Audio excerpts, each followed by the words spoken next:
on behalf of Petroleum Club, SPE Student Chapter of Boumerdès, Algeria,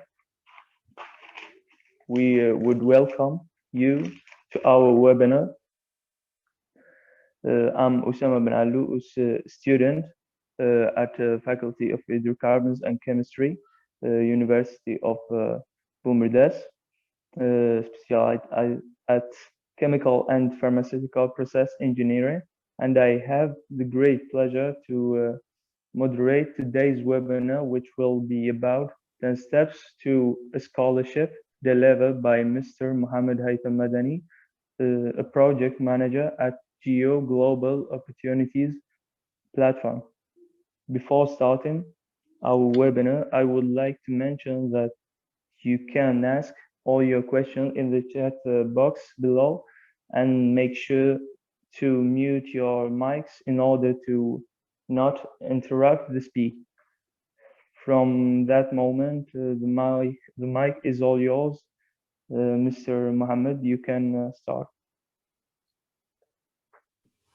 Thank you, Osama. Thank you so much. So welcome everyone and good evening. I just want to ask one question before saying anything. Is there anyone here who doesn't really understand the Algerian? So is there any foreigner participant here? So I just would like to know, so I can know which language I should use exactly. So if there is anyone outside of Algeria who doesn't understand Algerian, just say I'm here and I will know that. Actually, I think that we have some people from India. So. India, all right. Okay, no problem. Okay, so Saha alaikum everyone. I hope you enjoyed your holiday. وإن شاء الله ربي يتقبله وإن شاء الله العام الجاي إن شاء الله يا ربي. So as Abdulkader and Usama said, we will have a workshop today with a session about scholarships, how to apply for scholarships, and what are the tips that you need to know and the information that you need to know about a scholarship. So I will share my screen and then we can start.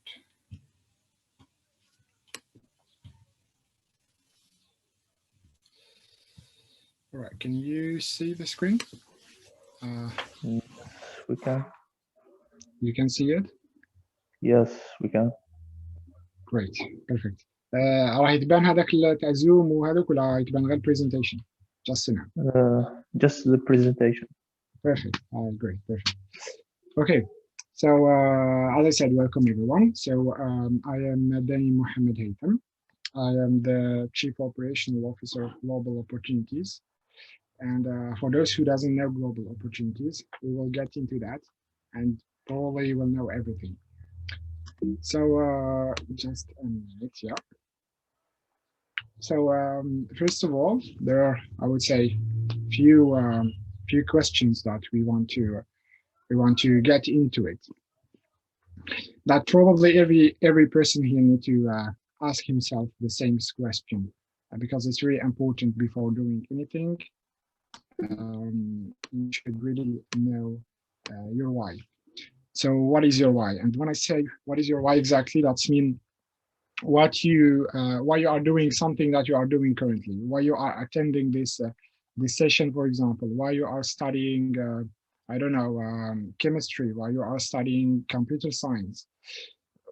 There is different things that you are doing now, and you're doing each thing for a reason. So you just need to know what is that reason, because once you know the reason you are fighting for, or you are doing, or you are spending all that effort, it won't be easy for you to demotivate yourself. So you will be always motivated because you already have a goal that you want to reach, and you know why you are doing all this. So it would be great to think what is your why and why you are what are you doing here. So I just wanted to start with this thing just to give you time to reflect about it. But then this session would be interactive. So it would be great if you can answer questions when there is some questions. And when you have questions, it would be great also to keep it at the end, so it won't be that messy. Just write down your questions in a book note or on your computer, and then when we reach the end, you will have all the time to ask all the questions you want. So to break the ice, I would say there is just a small activity that I would like to do. Since Ramadan was last week, so we will when we say Ramadan, we say food as well. So it would be great if when I count to 3, everyone unmute himself and just say your favorite dish. They can unmute themselves, right, Usama? Yeah, actually they can unmute it. Yes, they can. Great, perfect. So when I say 3, you have to unmute yourself and just spell your favorite dish, whatever it is. Let's make it a mixed up food. All right, so 1, 2, 3. Bam. Shorba. Burak. Great, perfect. Even though not everyone participated, but you will have to participate. Don't worry. You will speak sooner or later. All right, that's great. Thank you for sharing. So we will back to the subject, I would say. So what is your why, and why do you do what are you doing right now, or whatever you are doing?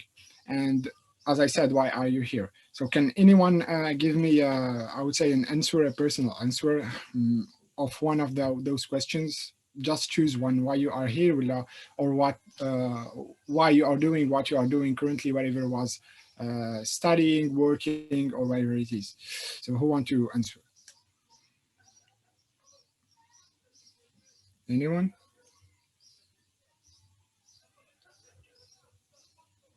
Usama, can you choose someone, please, for me, because I cannot see all the participants. Okay.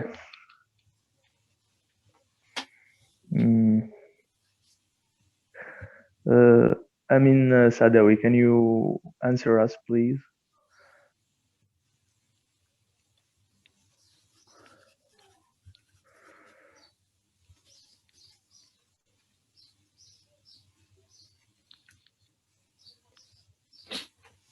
Come on, anyone, just say whatever you have in mind.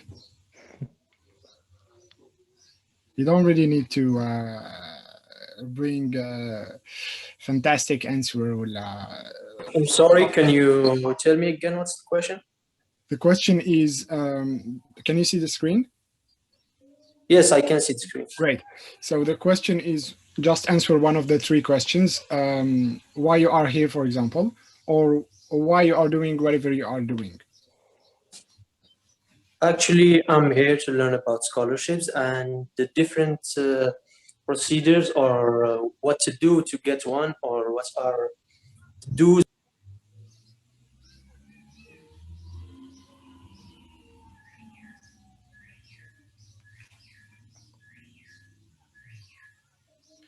I think he lost the internet. That's all right. Yes, I think so. Yeah, that's okay. That's okay. There is no problem. So, anyways, thank you for sharing. I mean, even though the connection didn't let you finish, but thank you. So, all right, Duka, I asked you the question. Duka, probably you are asking why we are here. A global opportunity. Why is here? Why I'm here? Why I'm here exactly? What's my why? So we are here because we believe that everyone deserves to have the information, and everyone can do great things if just he have the equal chance like everyone else, because everyone is skilled and everyone have something special in him. So if you just have the chance as the rest of the world, then probably you can also do great things. And also because we want you to apply for the opportunities around the world and not just stay in Algeria, probably, because going outside, knowing the world, how it works, and meeting different people, different cultures will bring a different mindset, and you will see things in a different perspectives. And then probably you will be able to help your country more than if you just stay inside and you just close yourself and don't, I would say, don't meet anyone else from the rest of the world. So it's really great, and it's important to meet other people, because this way we create diversity. So you will be able to know how others think, and you will be able to know what you are doing wrong and what you are doing right by comparing your acts and your things to others. So that's why we are here exactly. And then, as I told you at the beginning, global opportunities. There is a lot of you probably who doesn't know what's a global opportunities or Go platform. So I will try to explain it briefly. So global opportunities or Go platform is the first platform in Algeria that provide opportunities for free. So when we say opportunities, we need to be precise, of course. So we provide scholarships, we provide internships, we provide jobs, scholarships, any kind of opportunities that is free, we do provide it for people for free, of course. So we do have different services. We have paid services and free services. So among the paid services, we do provide study abroad. So those who want to study abroad on their own expense, so they can afford to study abroad. We do assist them in the process. We get them acceptance from the universities abroad, etc. So we do all assist them in all the process. That's one of the services. The second services is the linguistic trips. So we do provide linguistic trips for students. And when I say for students, you would probably ask what's the difference between the normal linguistic trip and the linguistic trip for student. So why I said for student, because usually students in Algeria cannot afford to pay, I don't know, 40 million or 50 million to go for a week. So we provide scholarships with a low price. I would say 10 million for 15 days, for example, in Turkey. So something like that. So it's for students. So we can let everyone or give the chance to everyone to travel and visit the world. So this is the second service. That's what we provide for the paid services. For the free services, we do have the website that I will show you later on, where you will find all the type of the opportunities that I just mentioned for free. Of course, you can just register on the website and you will have access to all the opportunities, all the information and the links to apply, in addition of some resources. And when I say resources, that's mean articles that you can read that can guide you in writing your motivation letter, in choosing the university, etc., etc. So that's what you will find in the website. So what's our goal? So probably I would say a lot of you here know what are the SDGs. So we focus on 4 SDGs that are no poverty and quality of education, gender equality, and also the 8th SDG. So probably you would ask how we are working on those SDGs exactly, and how we are making an impact. So I would say by providing a job opportunity to someone that didn't have a job before that. So we are fighting poverty because we are giving him a job, we are giving him an income. And by providing scholarships and all those kind of information about education, then we are trying to work on the quality of education in Algeria. So we are trying to increase the quality of education. And when we say gender equality, we are promoting opportunities and scholarship for both genders. And we just offered the last week, we offered 100 scholarship for 4 women to study IT in a German university. So that's regarding the gender equality.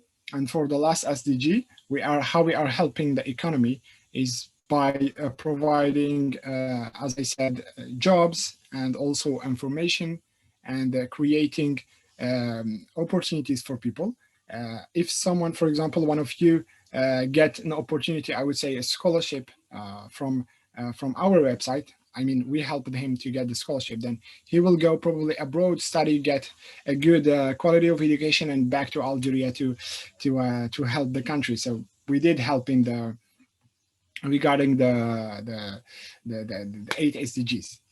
So that's what we do, and that's our goal, I would say. So after that, now we need to get into the impact. So how many person we are impacting, or I would say how many countries we are impacting as global opportunity. So we do have a Facebook group, and we do have 2 pages on Facebook and also the website. So in all those social media and platforms, we do have 84 nationality among the participants or among the members. We also worked with different organizations around the world. So the Algerian government, obviously, the NATO, the United Nations, the World Summit Award, and there is plenty of them that we worked with them. So that was global opportunities. I hope I was brief. And now we have to go, I would say, straight to the goal. So we will start with the scholarship. So who can tell me what's a scholarship in your opinion exactly? What do you think is a scholarship? How do you define a scholarship, for example? Just type it, or just directly unmute yourself and answer. Anyone have an idea about what a scholarship is? Can I go ahead? Yeah, I think that this is an award or financial aid for students to pursue their education at in another university. Yeah, that's part of it. That's true. Is there anyone who I just cannot? Hello? Yes, Reda, go ahead, please. Yeah. Just trying to get access to the messages. Okay, so I can say that it's an opportunity of studying or pursuing in any field of study for free in the other country, of course. For free, yeah, that's also part of the definition. So yeah, you are right. There is some answers in the chat box. So scholarship, Yeah, someone says that is getting a paid education for free, and someone else says that scholarship is an opportunity to study in another university free or paid. And one says that it is a financial aid that helps students to follow their study. Yeah, actually all the answers are perfect. So it was all the answers were I would say correct. So ما كان حتى واحد اللي جاوب غلط ولا. But how to define it exactly? Let's back to the presentation. So a scholarship, exactly, it's defined as a financial aid that is given to the participants or to the students, and there is how should I call them exactly? Not reasons, but probably some factors. Yeah, some factors that you will be evaluated on why probably you deserve the scholarship. So usually scholarships are given according to the achievements in academic or other areas. Nestle, they have a good background, so study background with good records. And also the scholarships are given because of the financial need. So one of the two, either because you have achievements in your academic background, or because you have some financial need. But the famous question, mainly Algerian ask, I have 11, for example. I have 11 out of 20. Do I get a scholarship? This question is probably the most famous. ولا واحد يقول لك I have 15 و if I can get a scholarship. So this question cannot really be answered because there is no defined average, for example. There is different type of scholarships, and that's what we are going to talk about right now. So there is not only the scholarship for the academic achievements. Someone who really have a higher average غير هو بك اللي يدي scholarship. But there is a lot of different types of scholarships اللي هما merit-based scholarship. So what's merit-based scholarship? Merit-based scholarship is being given to the students that have an extraordinary, I would say, achievement in school. So they have, I would say, a really good average. So this is the merit-based scholarship, because it's really important to know the types of scholarship that you are willing to apply for. Because when you know the type of scholarship, then probably you will know if you got a chance to get accepted or not. Because if, for example, you have 11 as an average, and you know that the scholarship is a merit-based, then probably it wouldn't be a good idea to apply for it. Because you know that there is a lot of people applying from around the world that they have, I don't know, they have 15, they have 16 out of 20. So probably your chances will be like really, really low. So you just need to know, first of all, you just need to know the type of scholarship you are applying in, or the type of scholarship that you are eligible to apply in, and do you have chances in it. So as I said, the first one is the merit-based scholarship. And the merit-based, that means the scholarship is given according to the merit. And then we got the need-based scholarship. Need-based scholarship mainly is given to those who are in need, mainly financial need.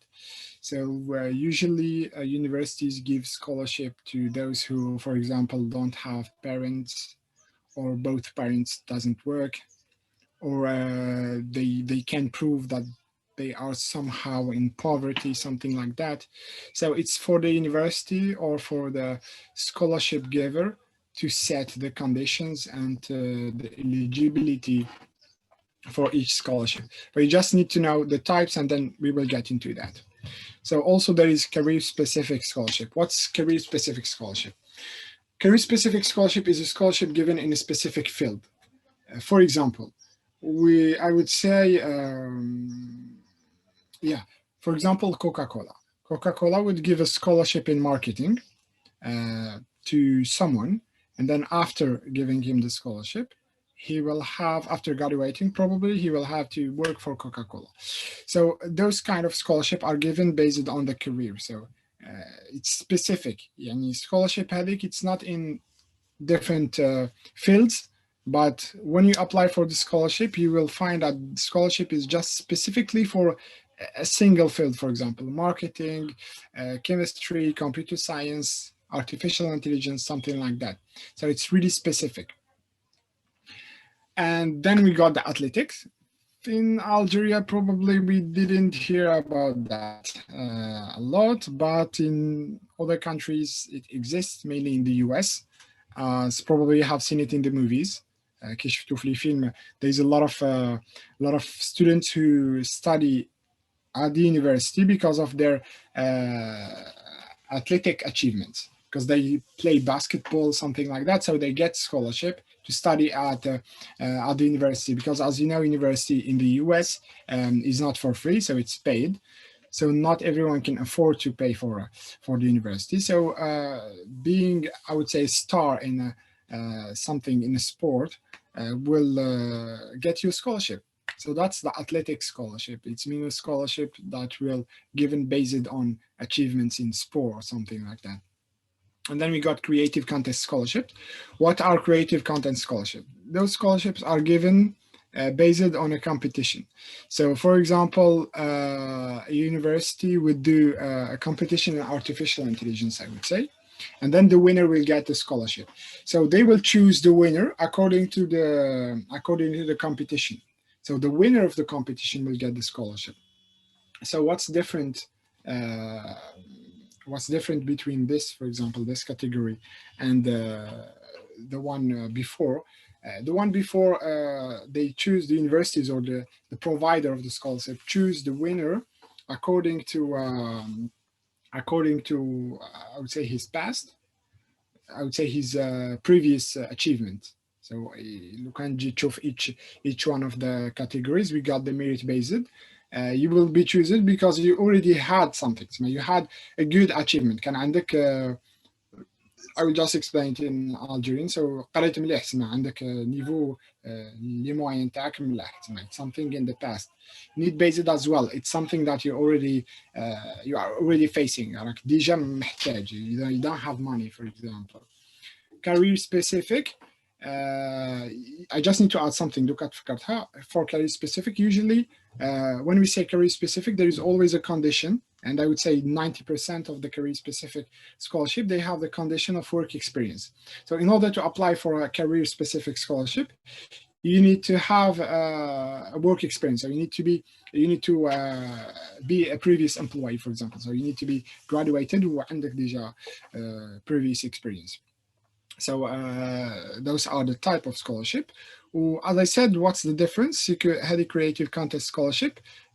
You won't be judged, you won't be chosen according to your background, but to what you will be doing in the contest. So there is a competition. If you win, then you get the scholarship. So that's the good thing about the contest scholarship. You can prove yourself somehow. And we got also average academic performance scholarship. هذه for people who are full, so they are in the middle. They don't really have a good average. They don't really have that lower average. So they are just in between. So there is also some scholarship that are given to those kind of people. And I will give example just after that. We got scholarships for minorities. What does it mean? Scholarship for minorities are scholarships given to some people living in an area where they are minority, for example. For example, scholarships given to Kabyle people here in Algeria. Somehow they are minority.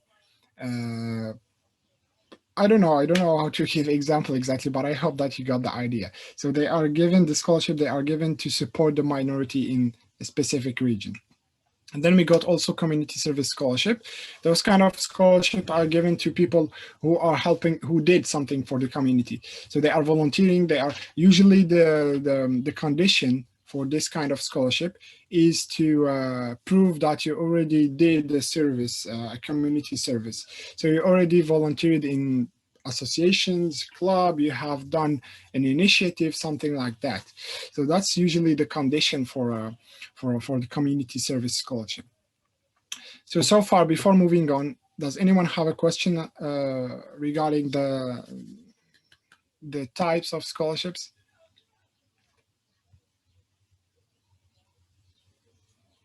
I think you understood everything, right?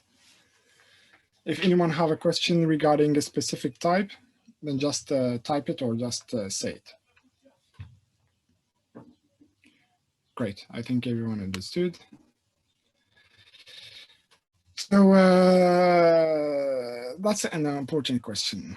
You would probably say why someone would give me money without nothing in return. I mean, why would they help you? Juliet will give me a scholarship. Why would they give you money for nothing? It would be a little bit weird, right?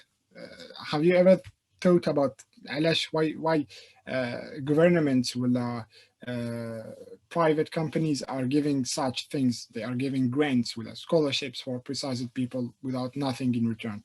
So have you thought about this before? Can you share with us your thoughts? Anyone?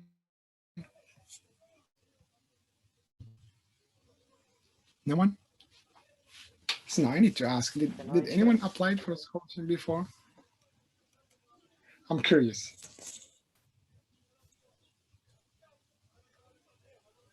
It would be great. No, I haven't applied yet. Great. It would be great if no one applied. Okay, that's all right. If you don't have, if you have never thought about this, that's all right. So why people would, organization, I would name them, why organization would give such a thing for nothing? Actually, they are not giving it for nothing, but rather than that, they are giving them. Yeah. There is some answers in the chat box. Someone says Really? that Okay. for the reputation of the university or for low physical charges. Low fiscal charges. Yeah, possible. And for the reputation, yeah, that's a good question. That's a good question. That's a good answer. So yeah, back to the presentation. So yes, somehow the first question was totally right. But also, Alesh, why they are giving scholarship? The goal here is to invest in people. So they are giving you scholarship because they are investing in you. Somehow later on, once you graduate, they will have someone with a with a good skill that they can that you can help them. ماشي هما they help you, but you can help them because later on you will be part of a network. You will be an alumni of the university, and then someday they can ask for your help, and they probably won't be able to. I don't think that you can refuse that because they already helped you first. So they are trying to invest in people rather than investing in infrastructures and all those. They invest in people because human resources, so much important. So that's what they are doing. And then the second thing is attracting a diverse, highly qualified group of applicants. Why exactly? And yeah, we will talk about it. There is a section after that I will explain. Just remember, Shfaw Ali had the sentence, and they will tell you exactly why they want to attract so much international student to precisely the university. Why exactly? What's the benefits from it? So just remember this sentence. I will explain it later on. And then the last one is to attract hardworking and smart foreign students. What would be the point of attracting a hard worker and a smart student if after graduation he will probably back to his country? So how that country or how that university will benefit from it? Usually the universities, I wouldn't name it a secret, but usually universities never ask you to, when applying, they never show that they want you to stay there. So they always mention that they are providing scholarship to someone who can show his motivation to back to his country and develop his country, and etc. And even there are some scholarships who put it as a condition that after getting a scholarship, you will have to back to your country, for example, and work for 2 years, something like that. And you can't live in the country you studied in for 2 years, for example. So that's the noun part.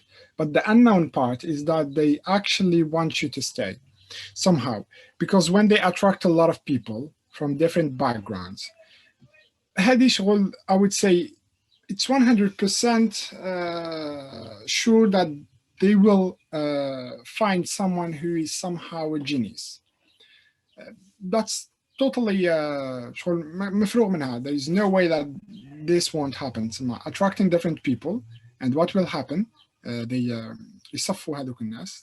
They just filter those people, and then they just keep the ones who they need somehow, because they will have an added value either for the university or for the country in general. Exactly. But if somehow you are really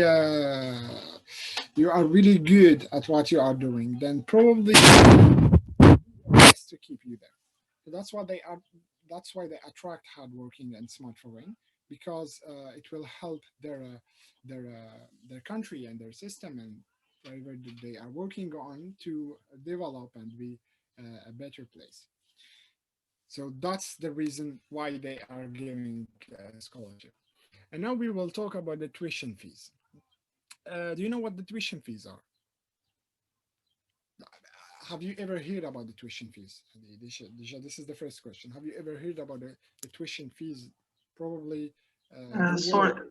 sorry, Mohammed. Can you just raise your voice? I don't know if I am the only one, but I am not hearing well now. Or can you hear me now? Yeah, it's much better. Great. So I said, have you ever heard about the word tuition fees? Yes, I did. Yeah. Yes, we did. What do you think is Riyad? I think that the fees you need to pay for studying. Yeah, totally. Exactly. The tuition fees are the tuition, are the fees actually, are the fees that you need to pay to study. So it's limited to study. I just need to precise that. Can call tuition fees, some fees for studying. Some what you will pay is only for courses. It's not for accommodation or for food or this is an extra expense, but the tuition fees mean only for studies. So there is an example here, and there is something that probably I would like you to notice here. So you can see the table, right? Yes, we Yes. can. Great. So tell me, what do you notice?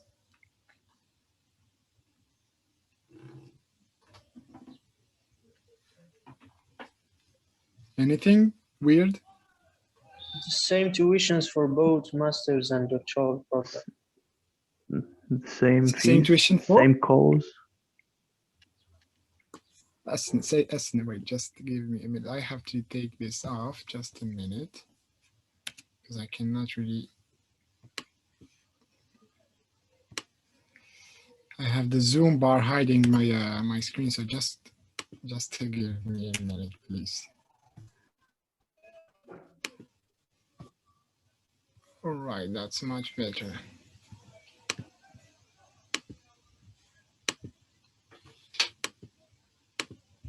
Yeah, so you said the master fees are the same for the doctorate program, right? Yes. Something else. Try something else. Just try to go deeper in the details. The price for foreignians are more expensive than for resident people.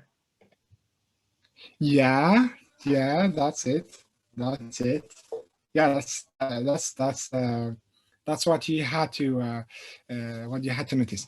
So what means new resident to a new non-resident? So a new, that's mean a new student. So he didn't study at the university before, so it's a new student. And then resident means someone who will stay at the university, so he will stay in the campus. So a resident means that he will be living inside a campus.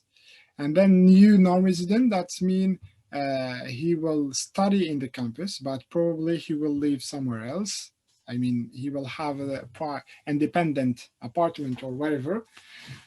But why having living inside, I mean, having an accommodation inside the campus is cheaper than living outside of the campus? And those are only tuition fees. There is no accommodation included. I'm talking about the tuition fees. Why? Because living inside, somehow they are trying to motivate people to live and study and stay inside the campus. Because when you are inside the campus, there is nothing, I wouldn't say nothing, but there is less things to distract you from studying.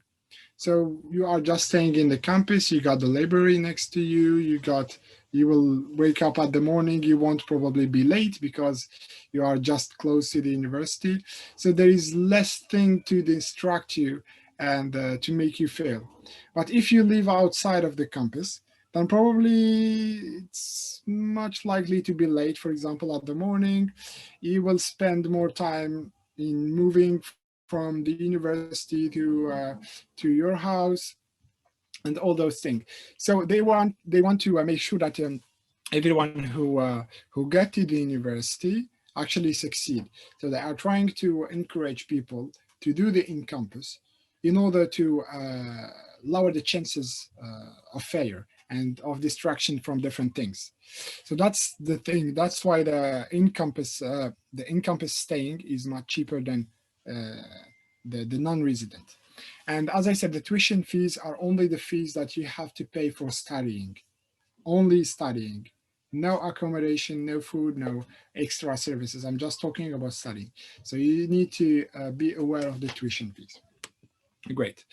So as you know, and as it's mentioned, and the name of the workshop is named 10 Steps for Scholarship. So we will be going through 10 steps in order to apply for a scholarship. So we will start with the first step, right?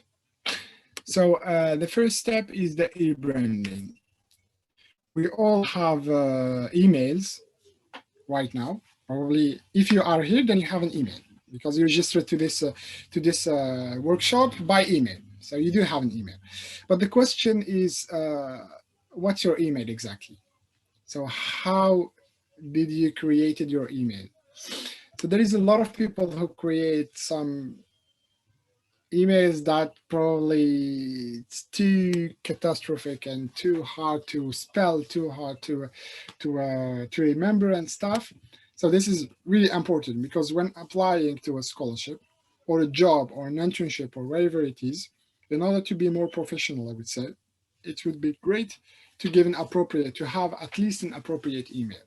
So this is really important because when I just read an email, for example, like the first one, Coco Channel, it doesn't refer to a person, that's first. And if, for example, I write this email a year ago in my blog note, for example, and let's say I didn't know the name of the owner, then probably a year after that, when I check the email, then I wouldn't know to who this email belongs. So it's really important to create a professional email and a good email, I would say. But how to do it exactly and what are the tips? So avoid misunderstanding. So try to not write, first of all, try to not write a long email. So if your name, I would say, is a little bit long, we Algerian are known the long names. So like, my name is Madani Mohamed Haithem. So probably putting the 3 names would be too much. So just try to put, for example, 2 names. But the standard form, how to do exactly an email, is by putting your first name and then your last name, or just the opposite, the last name first and then the first name, and then Gmail or Hotmail or whatever. And then sometimes you put your name and your surname, but then you will find that the email is already taken. Please do not use numbers. So if you find that the email is already taken, do not use number. Try to separate your names by a point, or if even it's already taken, try to separate by a minus, something like that. But try to avoid using weird symbols and weird names as well. And also try to avoid using the doctor, Mr., Mrs., madam. So all those things, try to avoid them.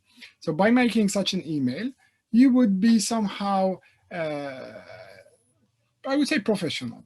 Even if I didn't meet you in person, but sending an email, just to be honest, receiving myself, I'm talking about my personal experience.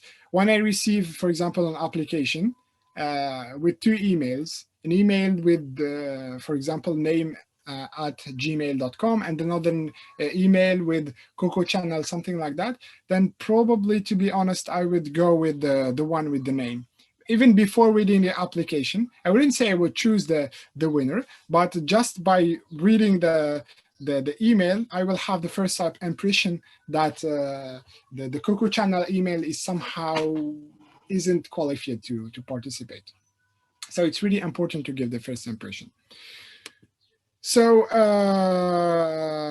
we're still in the digital and how to e-brand yourself. We talked about the email, but then we have to talk about social media. We all have, I would say, Facebook, Instagram, and then LinkedIn, or there is a lot of platforms. The thing is that a lot of students, well, a lot of people, on those platforms they use somehow also weird pictures. واحدة تستعمل لك تصويرة تاع وردة, so a rose ولا baby, or a car. For boys usually they use cars ولا players. So that's a little bit weird. I mean, checking a profile without a picture, it's a little bit weird. I mean, the least thing you do, if you don't want to put your picture, I mean, for example, there is some girls maybe that don't really feel comfortable to put their pictures. At least put something that refers to you.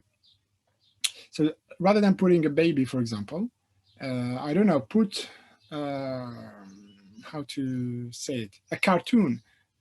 I wouldn't name it a cartoon, but something that a design that refer to your field, for example. As it's mentioned here, for example, you are an engineer in computer science, so you can put a design of someone working on computer that would reflect your field, for example, and it's much, much better, trust me. If I see a profile with such a design, for example, and then I see a profile with Mohamed Salah or one of the player Cristiano or something like that, then probably I would go for the one with the design. So that's really important. Why it's important to have those kind of pictures?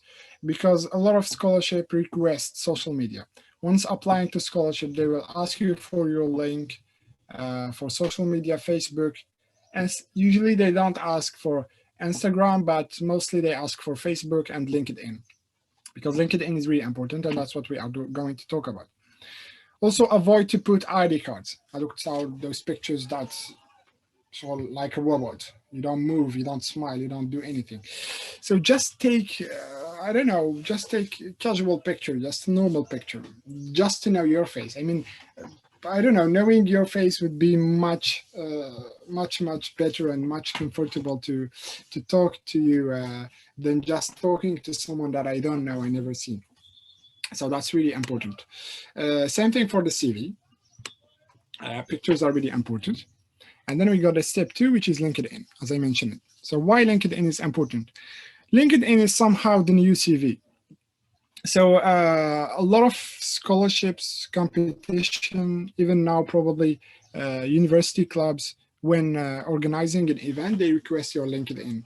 Even in recruitment, if you are applying for a job, then they will ask for your LinkedIn, because somehow by checking your LinkedIn, Facebook, they will know your personality, because they will know the content, the type of content you are sharing, and then they will be able to know if you are a serious person or you are just, a serious person just from the outside, but when you are somehow alone with people that you don't know, you will be totally a mess.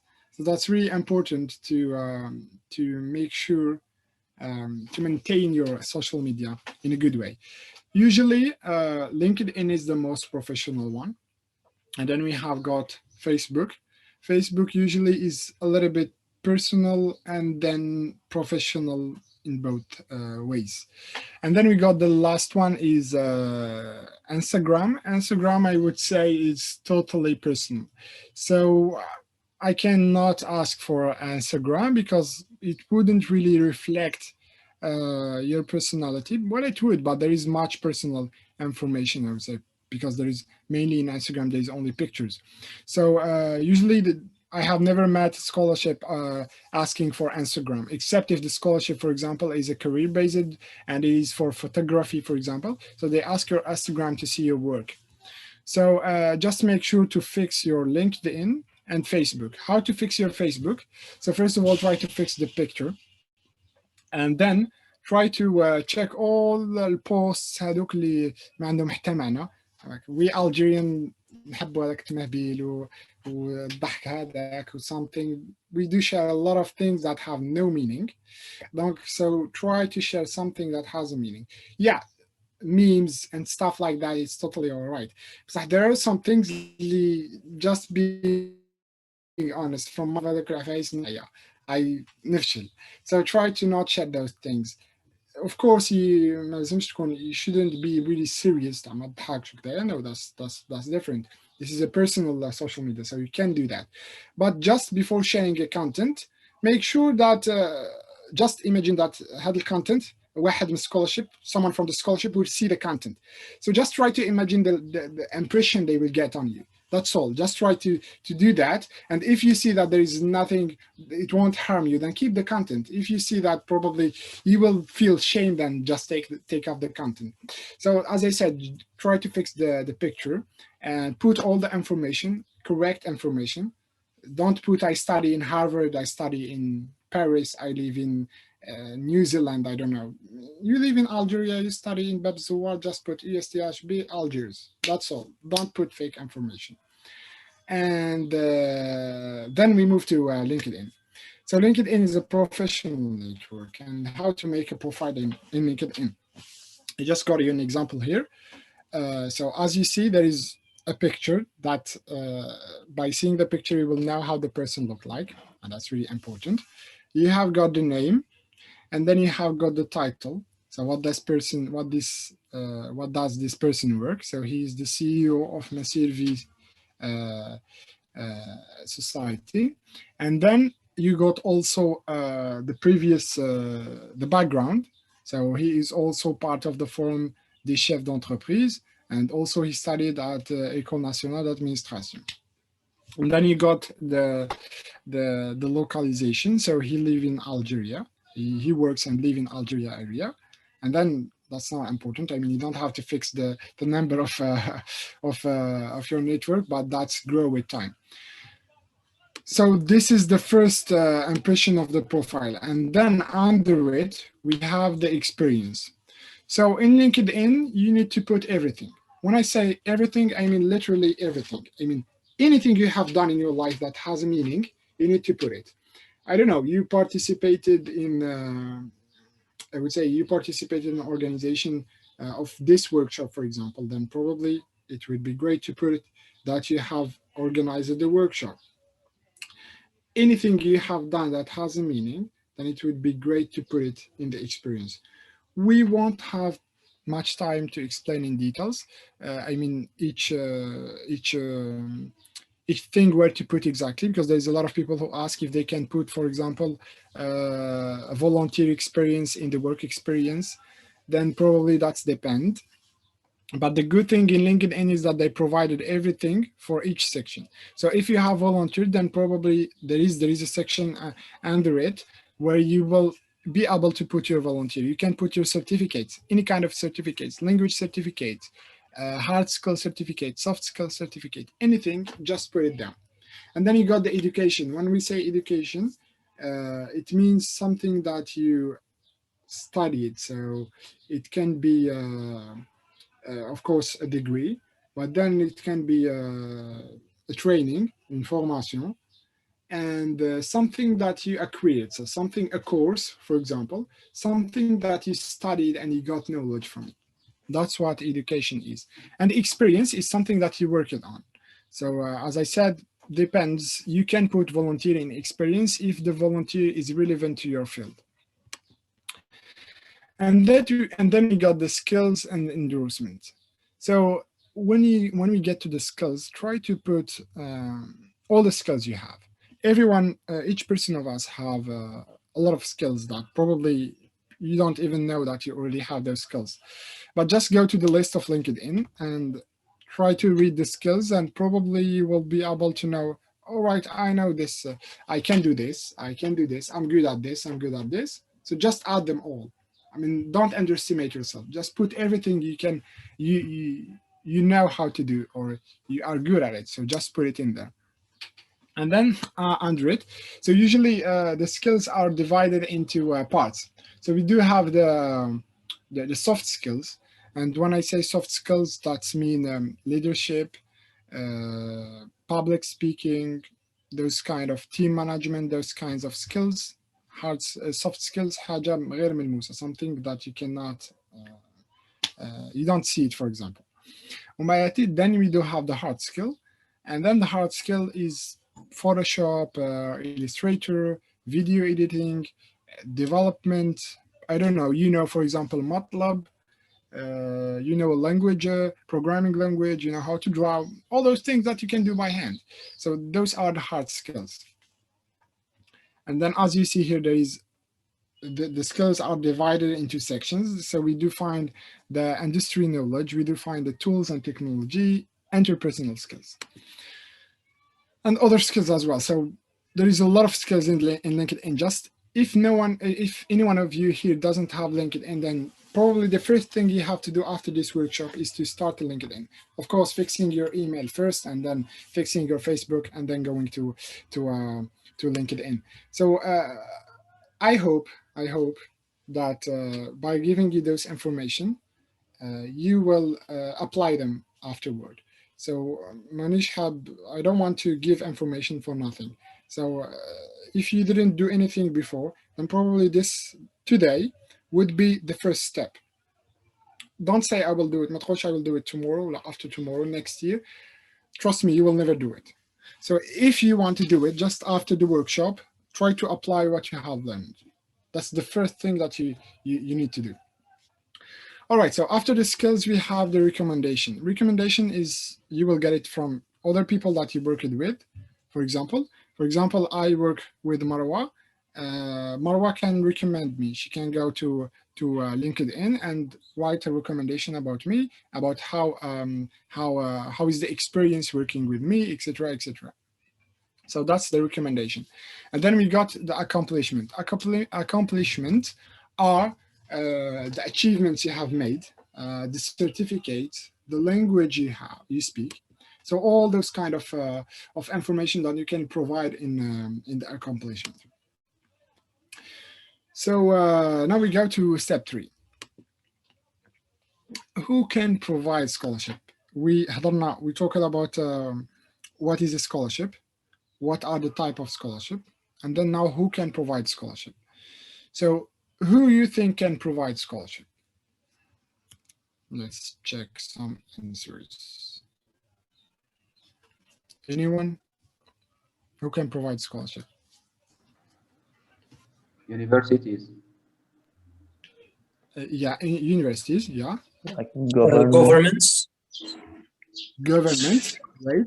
Or private foundations. What do you mean exactly by private foundations?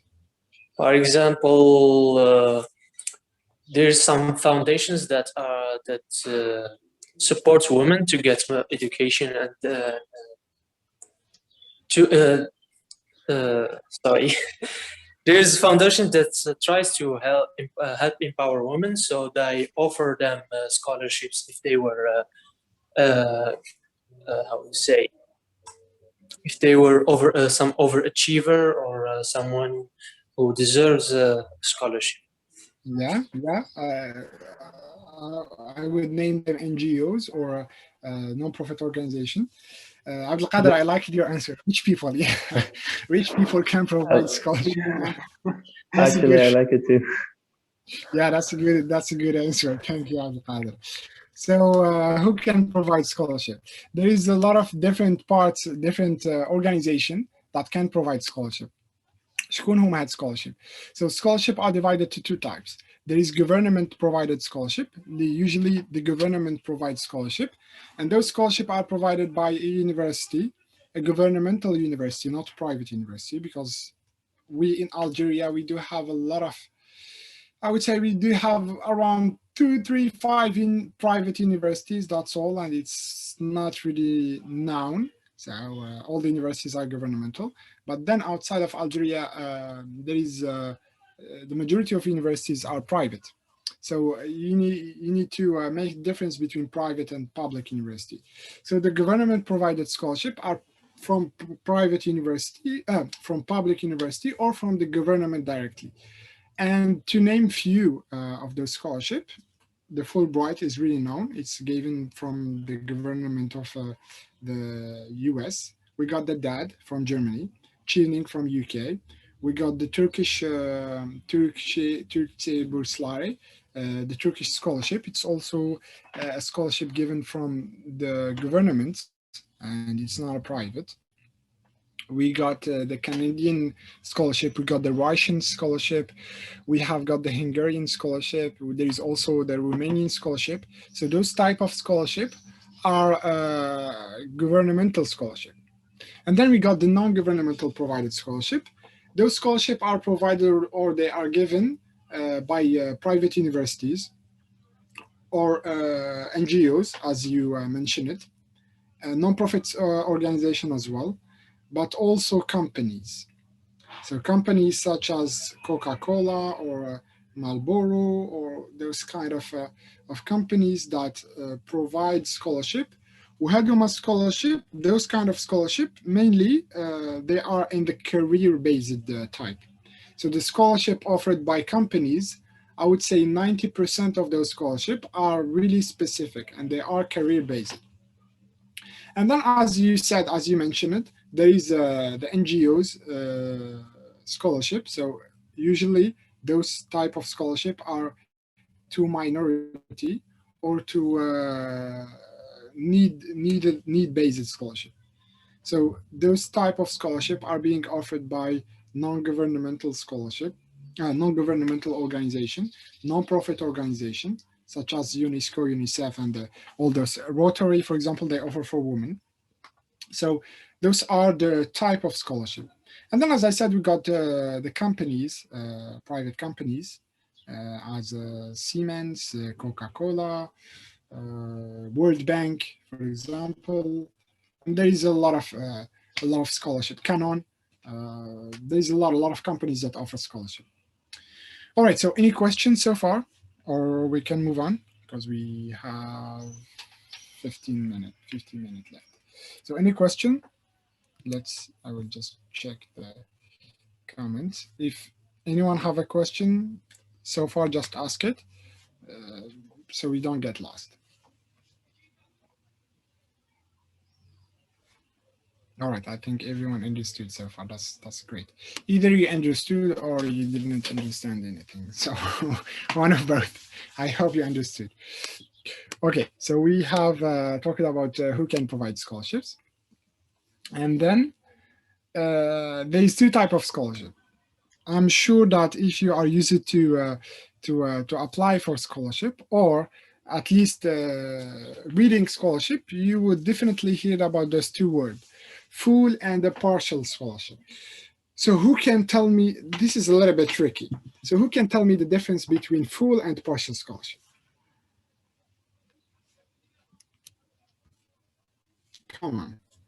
I guess full scholarship, it covers all the fees, from tuition fees to accommodation to healthcare to insurance and everything. And partial scholarships only covers a portion of that. Okay, thank you. Anyone has a different answer? For me, I believe that there is a lot of, many types of scholarships. Like there is 100 scholarship or 100 scholarship, and so on. So it depends on the scholarship. Yeah, and that's what we define by partial. There is another answer from the chat box. It's scholarship is totally free. Scholarship totally free. Yes. All follow covered. Great. So just to answer this question, just let me hide the Zoom bar. So to answer the question, it was a little bit tricky. What he said was totally right, but then you said full scholarship cover all the fees from the tuition fees to accommodation fees to living expense. Actually, that's not the case. So there is a difference between full scholarship and fully funded scholarship. So a full scholarship, not here we are talking only about the tuition fees. So when we say full scholarship, that means all the tuition fees are covered. And then when we say partial scholarship, that means a part of the fees are covered. For example, 50% of the scholarship, they will pay 50% and you pay the rest. And when we say full, you don't have to pay anything. So you go to study for free. And then we got the fully funded scholarship. For the fully funded scholarship, you don't have to pay anything. And when I say anything, you don't have, as you mentioned it, you don't have to pay the tuition fees. You don't have to pay the living expense. They will give you a salary each month. You also don't have to pay for your plane traveling ticket, flight tickets, neither your visa, anything. So you just need to gather your things and put your baggage and just go to study. That's all. So that's what the difference between full and the partial scholarship. So now we do have the scholarships and the fellowships. What's the difference between a scholarship and a fellowship? Who can give me an example or an explanation? I guess fellowships are given for PhD students. Yes. Yeah, that's right. I think the best person who can explain this would be Marwa. Marwa, can you hear me?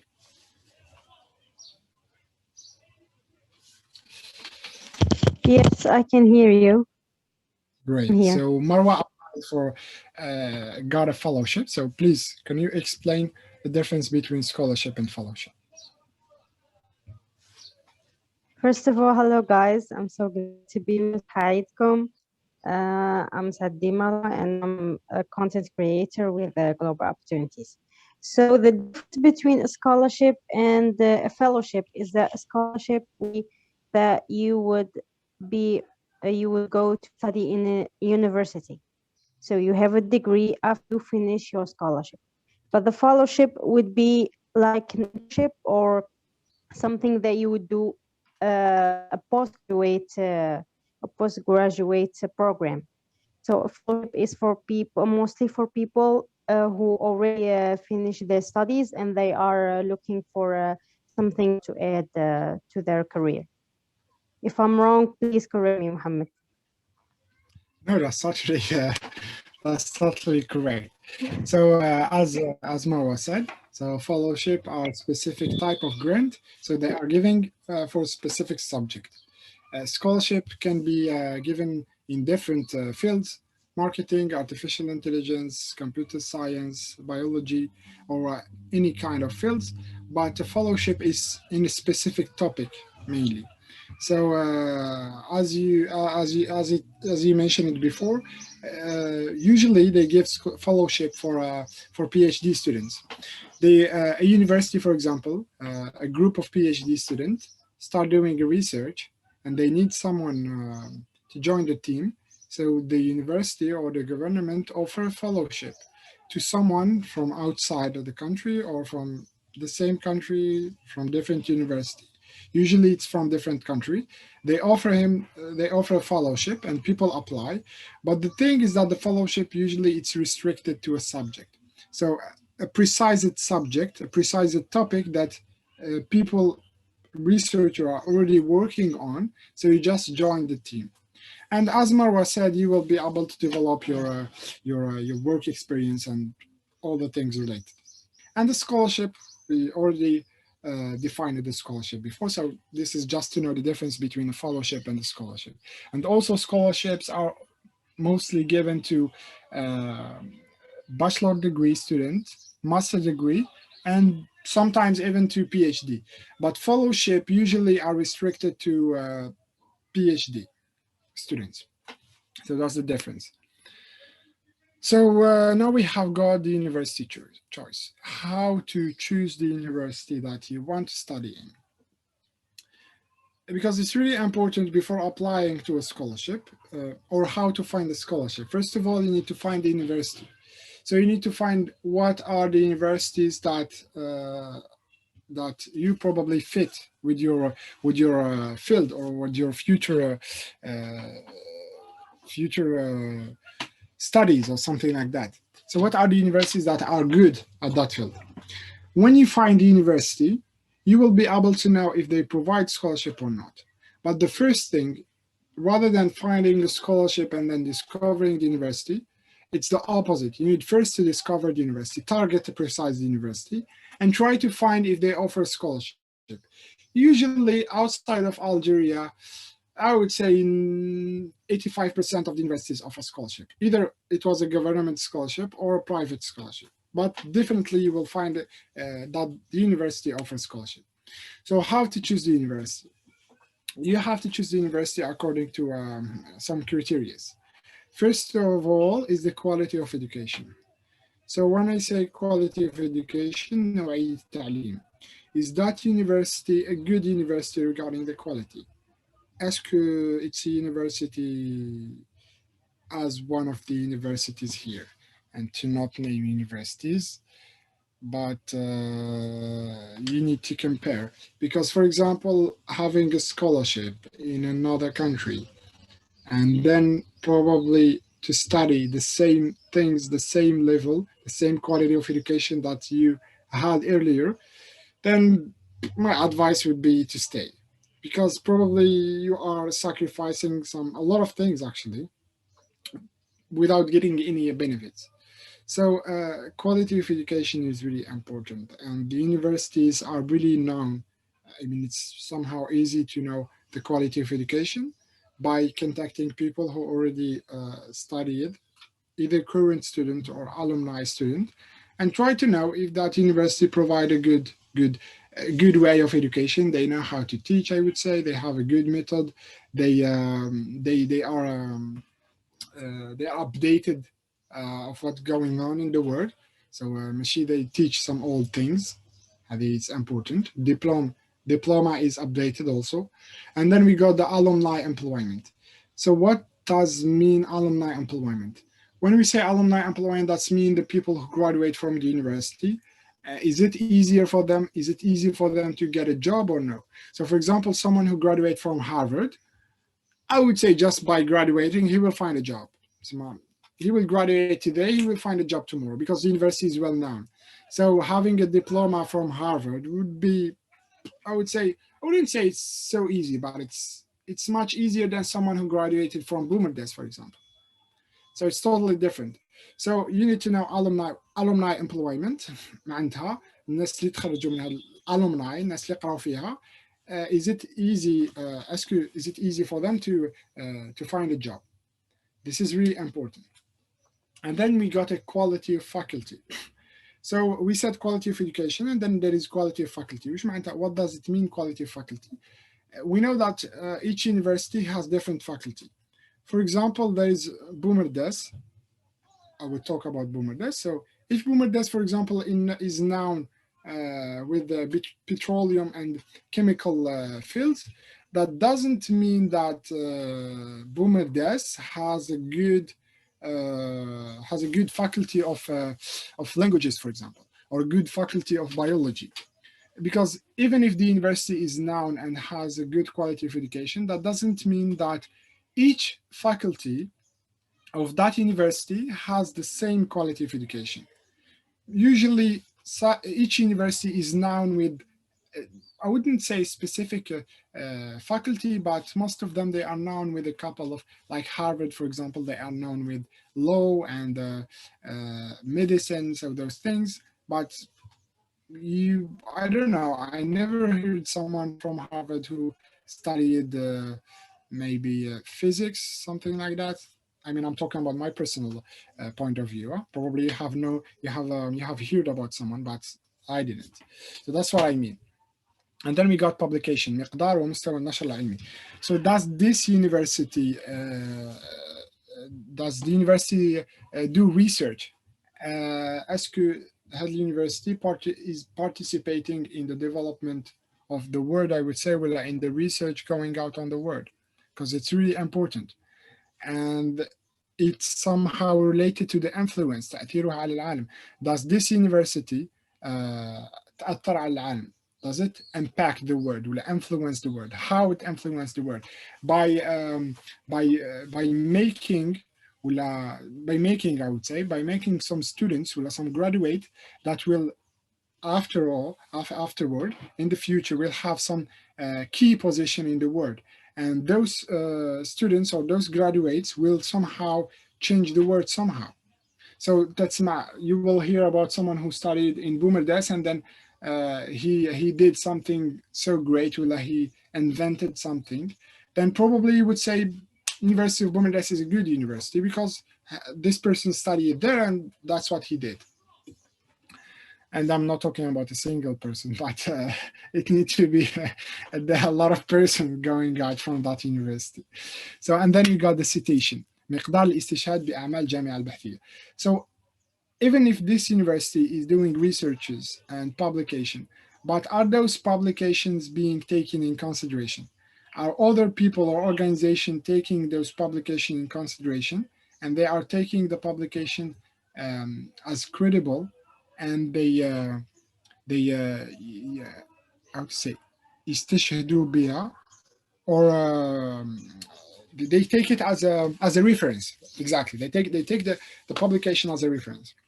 And then we got the broad impact, تأثير المجالس الأكاديمية في الجامعة, and we got the patent. So what's those two broad impact? That's mean the people who are teaching at the university or the members of the university, do they have somehow an important role in the world? So usually in the universities outside, usually the board of the universities are somehow, they have another job, and usually either they are in the government or they are CEOs, or I mean they are already successful. So I will, in my point of view, studying with someone who already proven his success, I would say, is much better than an unknown someone. So this is really important to also know who are the teachers or the staff of the university. And then we got the patent. The patent is, as I said before, does this university provide an impact in the world? So does this university create new things, helps in publication, helps in invention? And usually in universities outside, they do partnership with for-profit or non-profit organization or companies, and they usually most of the time work on developing something, and companies sponsor that research.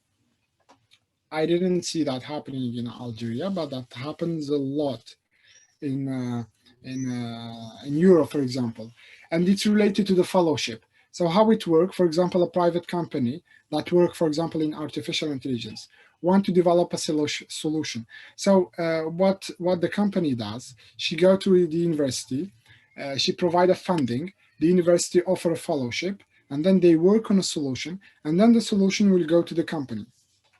So that's, everything is related somehow. So now we got the step 4. The step 4, as I said, you need first to know the university, but then probably choosing a single university wouldn't be a good idea. So you need to have multiple choices. And in order to make multiple choices, you need to know the information about the university, and then try to organize those information in a table, such this one. And it's not really necessary, مش لازم to put تقييم العالمين نشر براءة الاختراع. Those are just factors, examples. You can set your own factors from the ones mentioned before. It's depending on your priority. And the thing, if you want to focus on quality of education or you want to focus on employment, but just choose the university according to a specific factor, and then try to put a table, organize the universities, and then I will tell you what to do. So probably won't be able to do that now because we have 30 minutes left, but please just do it after the workshop. So step 5, just remember the table. Just remember the table, and then we will talk. I will tell you why doing the table and how to get the scholarship. If you don't know that if the university provide a scholarship or not, I will tell you that afterward. So now we got to I would say the most important part somehow, because the motivation letter is so much important in the scholarship. Usually the scholarship evaluate your application based on either a motivation letter or a video series included as well. But 99% of the scholarships are based on motivation letter. So it's really important to give yourself the time needed and the energy needed and focus on your motivation letter. So what are the tips in order to make, I would say, a good motivation letter? First of all, you need to use the SMART method. Probably most of you heard about the SMART method, but SMART stands for specific, measurable, achievable, realistic, and timely. So timely means time-based. So I will try to give you an example. For example, while writing the scholarship, rather than saying, I want to achieve a lot of things in my future, for example, it would be great if you say, I want to, for example, I want to work in a multinational company. That is more specific, because when we say I want to achieve a lot or I want to be successful, how do you define success exactly? I mean, each person defines success according to him. So there is a different mindset, different type of success. So when you tell me I want to be successful, I don't know, there are some people that define success as buying a car, and there are some people define success as I don't know, being known, define success as helping people. Each person how he defines success. So try to be as specific as possible. And then we say measurable. So what does it mean? Something that you can measure. So I wouldn't say just let me find an example, a good example. So when writing your motivation letter, you need to write something that probably while working on that thing, you will be able, when you reach a certain level, you will be able to say, I reached it, I succeed, or I didn't. For example, you will say, I would love to buy cars. I mean, how many cars you want to buy exactly? You want to buy 1, 2 cars, 3 cars, 100 cars. So it's not really specific and it's not measurable. I cannot say that you succeed because you said cars. So probably buying 1 car would be a success, or buying 1,000 cars would be a success. When will you be able to say, I did it?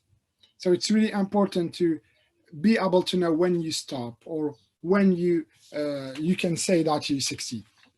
And then achievable and realistic, somehow they are related. So it would be great to say something that you are able to do it. So it wouldn't be a good idea to say, for example, I can be a doctor by reading 2 books. I mean, that's impossible. That's not realistic and that's not achievable. You wouldn't say that I am able to fly without wings, for example. And that's imaginary. That's not realistic and that's not achievable.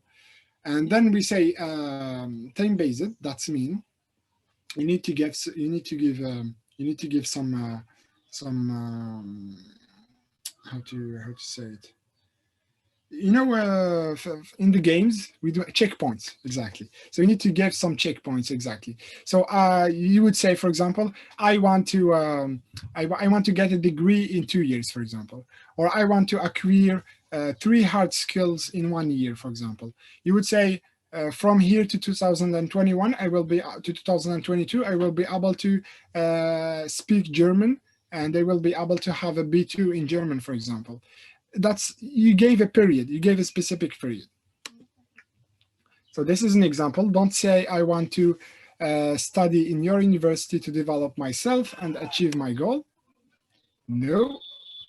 So you have to say my graduation research was, for example, my graduation research was in 2016. That's why I had a training in a specific field and I planned to work for that topic or that company or that organization in order to serve my community. So everything is specific. I will give you more example, of course. So you will mention the motivation letter need to be somehow divided 2 parts. So the first part, you will mention what major and what year or semester. So if you are applying for the University of Harvard, for example, you want to study law for the semester of 2021, So you would say, I am applying to study law at the University of Harvard for the fall semester of 2021. So it's specific. And also the second part, you will explain your patient about your academic life, research, and even your volunteer experience. So do you remember your why? The first thing we talked about. So why exactly? So why you are passionate, why you choose biology, why you choose chemistry, why you choose physics, why exactly? You need to give a reason about that. Something that happened to you that changed, I wouldn't say changed your life, but changed your perspective. Even if nothing happened to you, but we all love something because something that we had, an experience, a previous experience. So you need to tell that experience. And then the third part, you will need to write the accomplishment you made.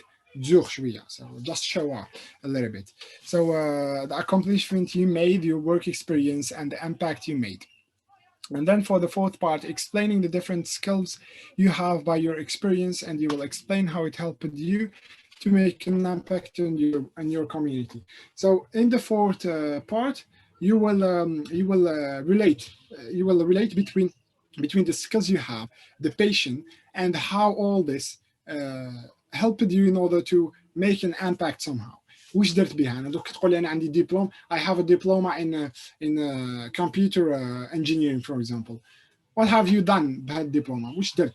How did you change it? I wouldn't say, yeah, you changed the word somehow, because changing the word doesn't mean you completely change the word, but with a small action, doing something positive is already taken as a game changing, or you're already participating in changing the world.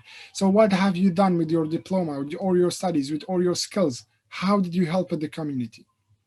And then you will explain in the fifth part, you will explain the why you're choosing the major and the impact you will do to humanity. So in the fourth part, from the first part to the fourth part, we just talked about the background and the past. But then starting from the fifth part, you will talk about the future. So what are your goals exactly? So what do you want to do exactly with the major that you want to study? If you want to study computer science, why exactly? You want to be a doctor, why exactly you want to be a doctor? You want to save lives, you want to, I don't know, you have a precise thing that you want to work on in the future, and this thing won't be able to, you won't be able to achieve it unless you study this major. And then at the end, you will explain what are your ambitions and your goal in order to achieve. So which حابب تدير exactly? What do you want to do exactly? Everything that you have in mind and you are motivated about it, just tell your story. As you see, somehow this is related, and it's all شغل حكاية. It's as a story. So we will talk about your patient, how your love to computers started, for example. You would say, when I was young, I had my first computer and I was curious. I started discovering computers and how to play and etc. And then you tell the story how with time you got involved into computers and training, and how you helped others, for example, to learn about computers by getting involved with the clubs at university, teaching computer science, teaching electronics, programming, something like that. And then you would say what you want to do with this computer science. Why you want to study computer science at this university? Because I want to make good things with computer science. I want to develop this precise sector in my country, for example, and all those things. So we do have an example here. I will try to read it briefly because we don't have much time, and just check how specific it is. So it's a normal letter, and it starts with dear professor or dear admission committee. And then he say, with this letter, I would like to express my interest in studying at the University of Boumerdès as undergraduate student for the summer semester of 2021, for example. I received my baccalaureate degree in the field of science, applied science, from the High School of Boumerdès, class 2014, with the with a GPA of an average of 15, for example. During my academic studies, I was interested in exploring and working on subjects such as programming, biology, mention whatever you say.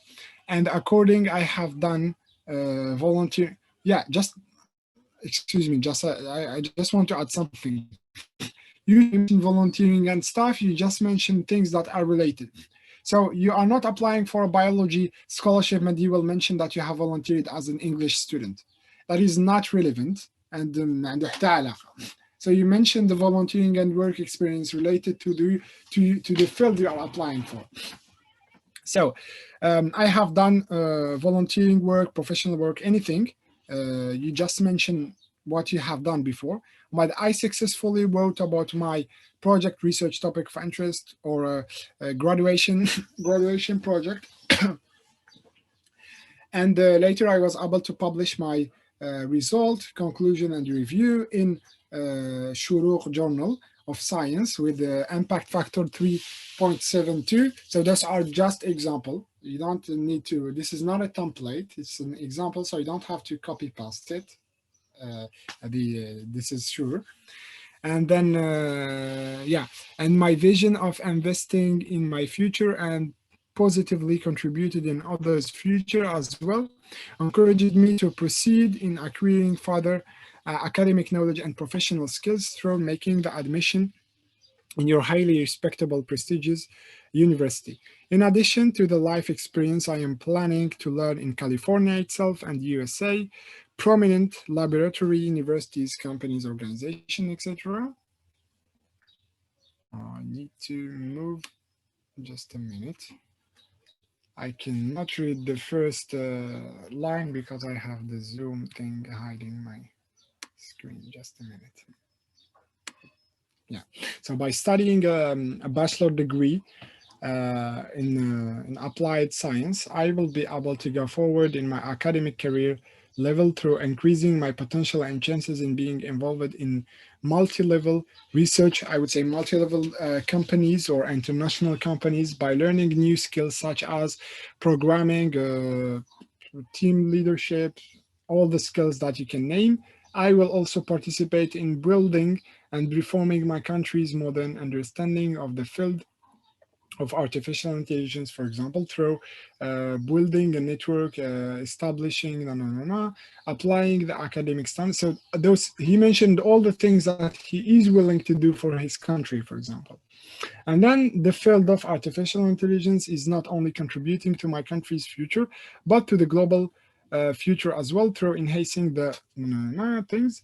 So I won't really read everything because we are short in time, but just what I can, what you did notice, or if you didn't, probably I just would like to say it. So there is a tasalsul. There is, each part is following the next one. So he just started by mentioning what he wanted to apply for.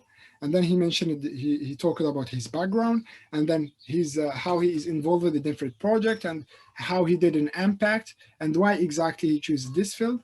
And then when we go to the goals or to the achievements, he didn't go directly, he didn't say, I want to change the word. He started with local and he went international. So remember this, you always need to start local. So start to say, I want to change, for example, my, I don't know, my neighborhood. I want to change my city. I want to change my country. And then after that, you can say, and also this would, I would be able to contribute in changing the world to a better place. But someone who says, I want to change the world, and he didn't mention his country or his community, then probably this person won't do anything. Parce que his country, he didn't want to benefit for Bladu, his family, his city, he will help the world. So that would be meaningless. So you always need to start local and then go international. All right, so the step 6 is related to the CV.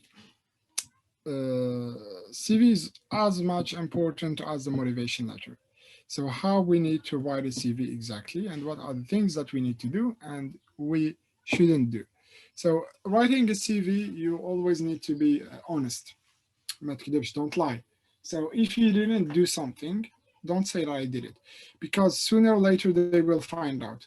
By doing an interview with you, they will be able to know if you lied in your motivation letter or your CV, if you actually did that thing or no. You would say, I have worked as a project manager or have worked in marketing department.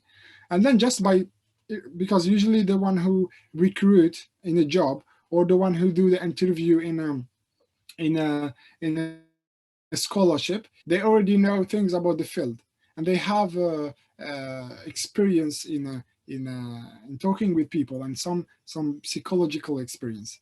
So if you lie, for example, trust me, it's 90% they will find out. So just say everything that you did. If you didn't something, then probably that's totally all right.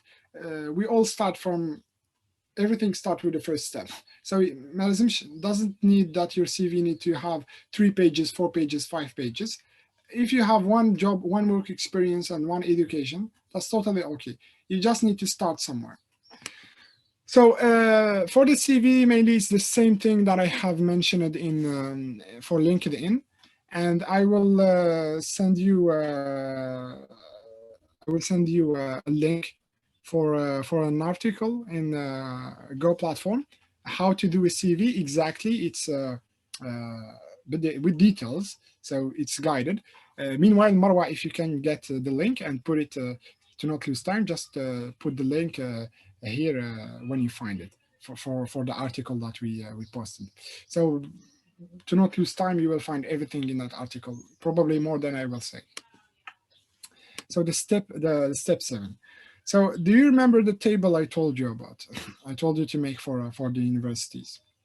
So why would you make a table? First of all, to define your choice. What are the universities that you want to apply for? And then how would you be able to know that that university offers scholarship or no? Simply by sending an email. So you will need to send an email to the university. How to send an email to the university? You just need to check the website of the university, روح الوebsite, and go to information or about us or contact, and there is always an email there. Either an email, usually they put different emails, and usually the email that you need to target or that you need to send is the admission email or international student. But if there is only one email, then send to that email. Usually it's contact or info, something like that. And then what you would say in the email, try to be brief. And when I say brief, really brief, don't write a whole paragraph, because usually people don't have time to read your email. So just be brief. Just say your name, what you are doing right now. I mean, just present yourself in 2-3 lines what you are doing, and then just ask about if there is a scholarship. So my name is Yassine. I study computer science. I am interested in a master degree at the university, at your university, for example, and those are my academic achievements.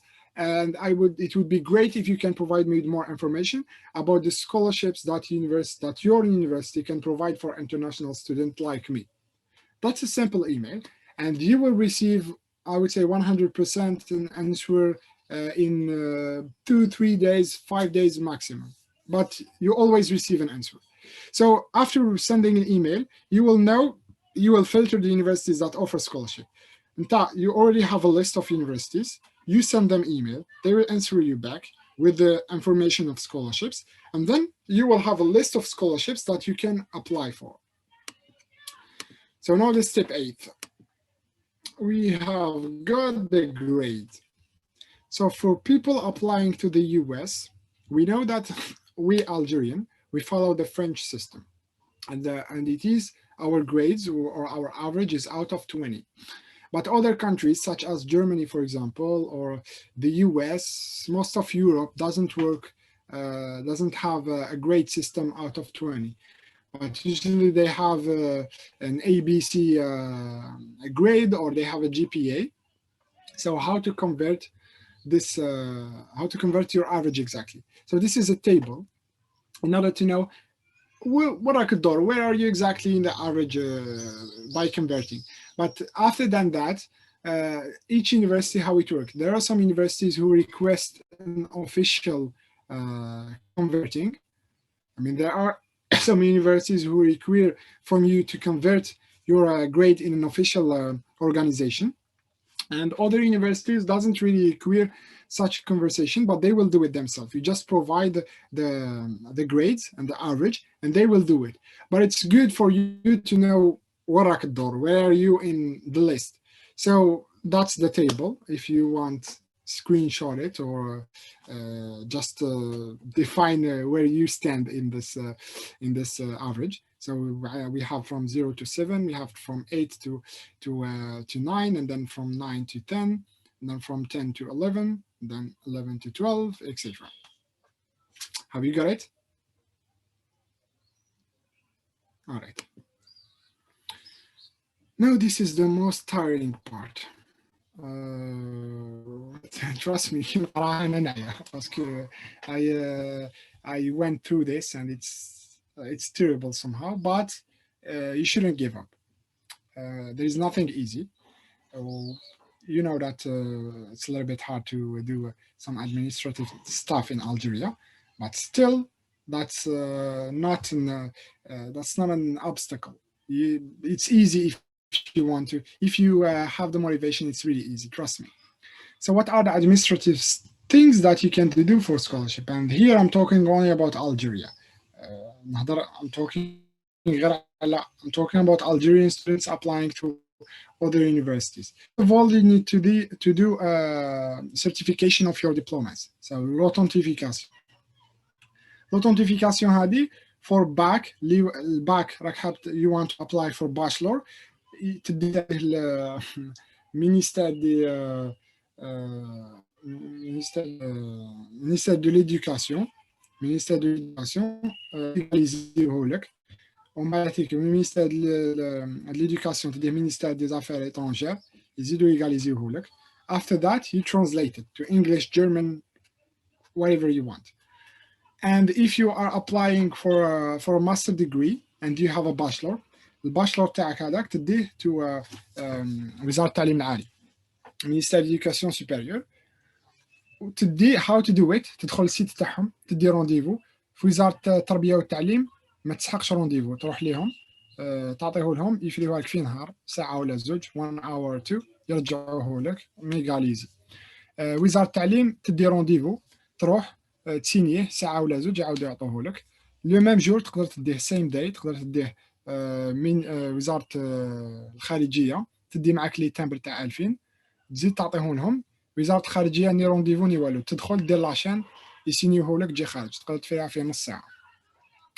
الحكاية الكبيرة هي في اليونيفرسيتي, باسكو قبل ما تديه لوزارة التعليم العالي لازم تديه الجامعة قبل. مام الباشلور تاعك, الليسونس تاعك راهي خارجة من الجامعة, بصح لازم تعاود تديها الجامعة يزيدوا يسينيوها. من الجامعة تديها لوزارة التعليم العالي, من وزارة التعليم لوزارة الخارجية. المشكل اللي العائق هنايا هو الجامعة. الجامعات تاعنا our universities شوية يصمتوا الحالة. دونك في الجامعة قادر تطول, قادر 3 سمانات 4 سمانات. اون فوا تديه من الجامعة خلاص الحمد لله you got everything. دونك تديه ديريكتومون للترادكتور ما ديروا هاد لوطونتيفيكاسيون قاعدين. دوكا نهضروا على ستيب 9 اللي هما languages test. على بالكم you know that studying abroad means studying with a different language. And when we say different language, mostly studying in English. Of course, depending on the country. For example, when you say, when we talk about the Turkish scholarship, you will have the choice. If you choose a university that teach in Turkish, then probably you will have to study Turkish language for 1 year in Turkey before starting your degree. But if you choose a university that teach in English, then you have to provide a proof that you already know English, because you will study everything in English. So what's the proof that you can provide exactly in order to prove that you have a good level? There is a variety of tests. But before talking about the test, there is a way to avoid passing the test. So if you study in English, I will explain it in Arabic just to تفهموني, because it's a little bit complicated. I will explain it in Arabic and repeat it in English. So إذا قريتوا الليسونس تاعكم قريتوها بالانجلي، مثلا الناس اللي يقراو في لينيلاك تاع بومرداس يقراو بالانجلي، هادوما الناس إذا تروح تابلاي الماستر ما تسحقش تيست، ما تسحق ني التوفل ني الايلتس ني حتى حاجه، تسحق برك ورقه من عند لينيلاك تقول باللي نتايا قريت بالانجلي وتديها. بار كونطر الا قريت الباشلور ليسونس قريتها بالانجلي ومن بعد هيك حاب تابلاي انذر باشلور، دونك ماكش راح تابلاي بالباش، ماكش راح تابلاي بالليسونس، راك تنسكري بالباك تاعك. دونك الباك تاعك قريته بالفرنسي، دونك راك راح تجوز تيست. دونك وقتاش ما تجوز تيست غير الا قريت البريفيوس ديبلوما، تسمى قريت الباك تاعك قريته بالانجلي راك تابلاي باشلور، قريت الباشلور تاعك بالانجلي راك تابلاي الماستر. This is it. So for people who studied their previous diploma in English, they don't need to provide a proof in a test in English, but they can provide a proof from the university that says that the language of teaching of the previous language of the previous degree they achieved was in English. In case you don't have such a thing or you didn't study in English, then there is a variety of tests. The variety of tests are here.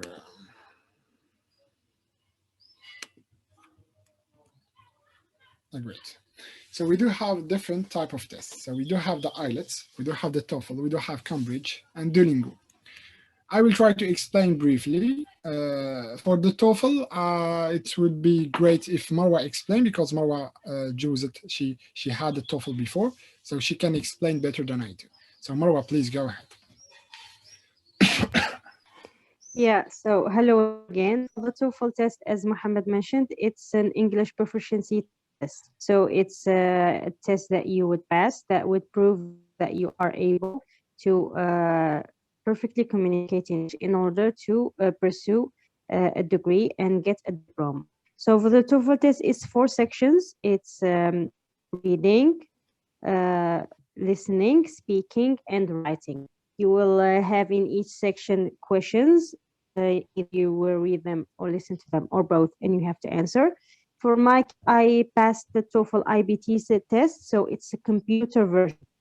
There's also the paper version. In the computer version, you would be sit in front of your computer. You will have your test done in English Center course, and the duration of the test is 3 hours. So each section has a limited time. So you need to have time management. You need to have an overview before you go and pass the TOEFL test. As every test, you need to know what to expect, and you will need to prepare. So, the first advice I would give to you is to your strength and your weaknesses. What are the things that I need to focus on? What are the things that I need to pass them? Of course, you don't have to neglect any part, because each part is important. And each point in the English proficiency test is important. And of course, each university has set a score. For the TOEFL, it's from 0 to 120. And on an average, the minimum score you would need to get to be admitted to university or an internship or anything for the TOEFL is 70. So you need to focus, you need to study, you need to be well prepared. And of course, time management is really important.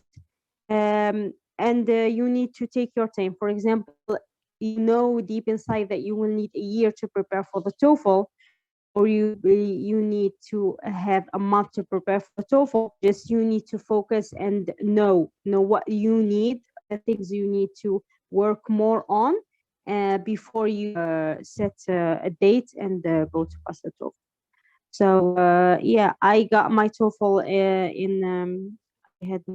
in April 30. It was in Ramadan. Don't really recommend people passing TOEFL in Ramadan. It's tricky, and you're hungry, and it's all kind of things. But just keep in mind the seats are limited, so you need to have your date planned way ahead in order to get a seat planned for you. So yeah, that's Mohammed. If I forgot anything, please remind me. You said it all, Marwa. Thank you. Thank you, Marwa. You said it all.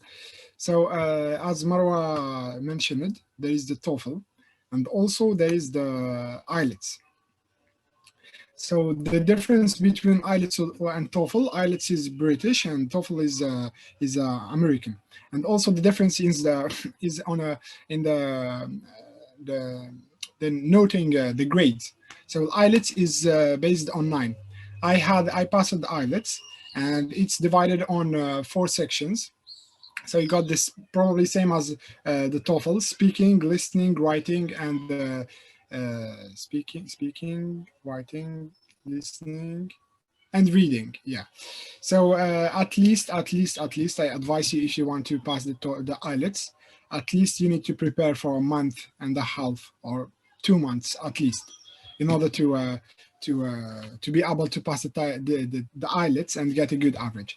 Usually universities require the minimum of 5.5, 6. The average is usually 6. There are some universities who require 7, 7.5, something like that. And you can go to this link, and there is a resource, there is an article in the Go platform that explain also everything about the IELTS, and there is also in the article resources, there is some links in order to prepare for the IELTS.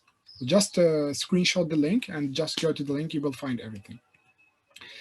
There is also Duolingo. If you heard about Duolingo, Duolingo is a new test. It's online. So IELTS and TOEFL are mainly offline, but they also have the online version, computer-based. But for the Duolingo is totally online, so you don't have to book an appointment. You don't have to be afraid that there won't be any appointment available. You won't have to move from your house. You just buy everything online, and then you pass. It's much cheaper, and it's much easier, and it's faster. It's only 1 hour, and the result, you will have a result after 2 days. And the Global Opportunity is helping those who want to pass the Duolingo and cannot pay the fees because they don't have credit card, because Duolingo you have to pay in dollar. It costs $49. So those who don't have credit card can contact Global Opportunity, and they can send us the money by CCP, and we pay with our card. So the fees are at 950,000. You send us the money, and then we buy you the test, and you can pass the test whenever you want. So that's it. Let's back to the presentation. Yeah, step 10. So the step 10 is what I have been saying at the beginning. You should act now. So you should apply what you have learned now, just after this workshop, because it's really important to do the first step. Otherwise, you will never do it. If you keep saying that this scholarship, for example, is not the best fit for me, or I wouldn't be accepted in this scholarship because I don't have a good average, I don't have a good grades, I won't have chances in this scholarship, that's totally wrong. You should try. You should apply for, I don't know, 10, 50 scholarship, 15, something like that, to get accepted in one. Don't expect that you will apply in the first scholarship you will get accepted. I wouldn't say this is impossible, but don't expect that, because if you expect that, then you probably will apply in the first scholarship, you will get refused, then you will give up. But just put in your mind that you will have to apply for a lot of scholarship in order to be accepted. So this is the thing that you need to put in mind. Don't give up. Prepare your documents ahead. As you know, the documents take time. So don't wait until you find the right scholarship and then you start preparing for the test and you start preparing for the documents, because then you won't be able to apply, because scholarships are for a limited period. They open, for example, the Turkish scholarship in November and close in January, for example. So you got only 3 months. You need to prepare everything. Then there will be much pressure on you, or you won't be able to get done everything in time. So my advice to you is to start doing everything ahead. Duka, while you are free, you will have vacation. take all your documents and just translate the documents, certify the documents, translate the documents, and then just put them, حطهم في بلاصة, just prepare them and put them away. And then whenever you get the chance, everything will be ready. You won't probably say, Billy, I won't be able to apply because I won't have time. لا, just prepare everything ahead, and then when the opportunity came, everything will be ready. Same thing for the test. ما تخليش حتى until the last minute and pass the test. Prepare ahead. Don't pass it. Just prepare.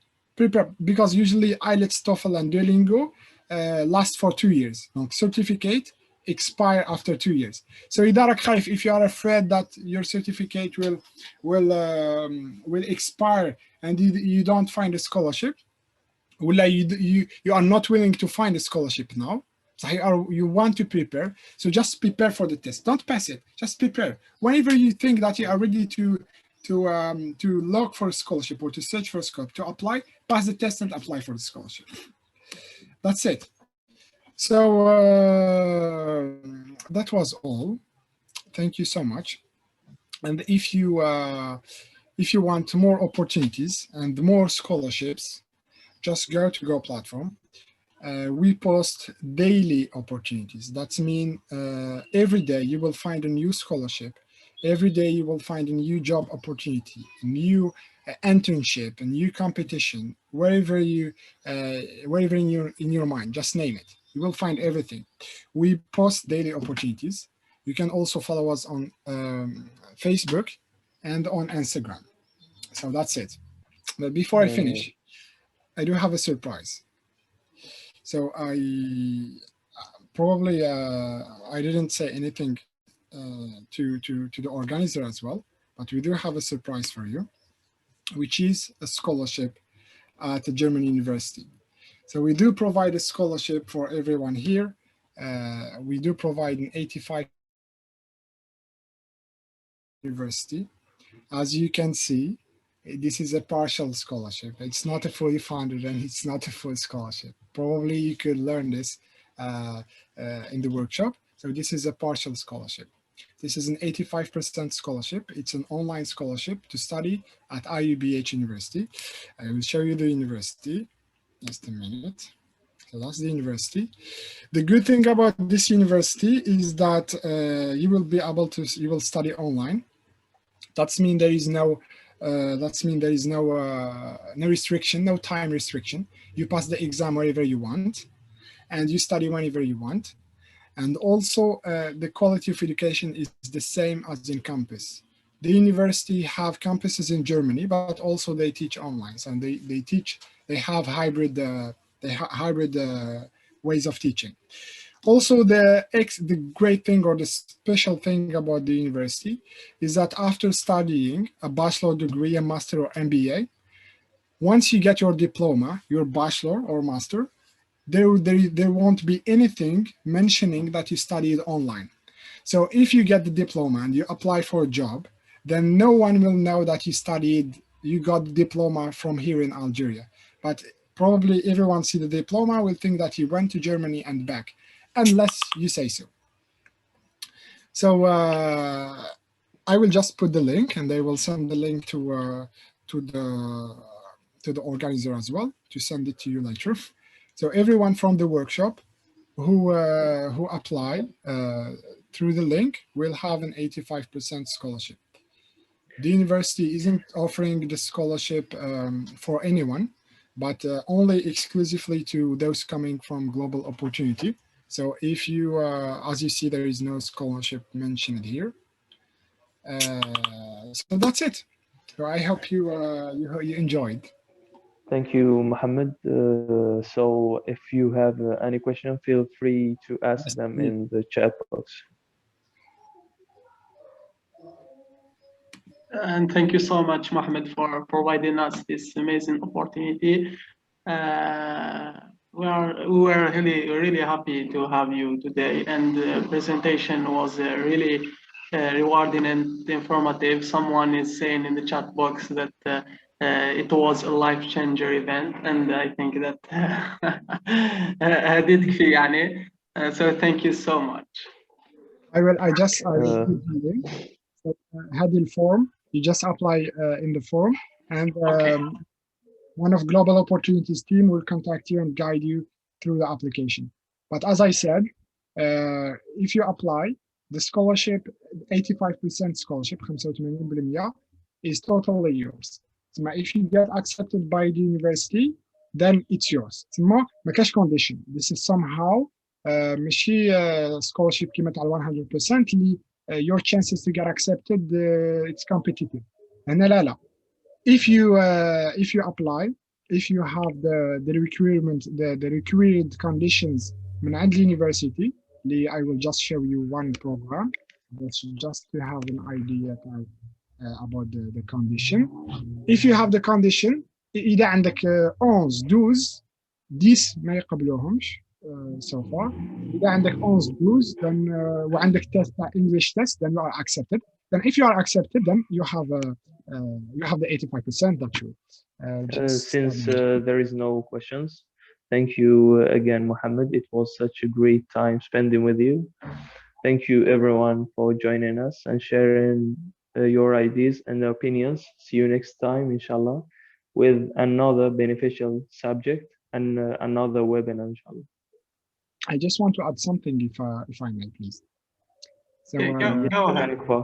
Great. So as I said, those are the admission. For example, in order to apply for bachelor, you just need your baccalaureate exam, diploma, and you need the proof of English and your motivation letter, of course.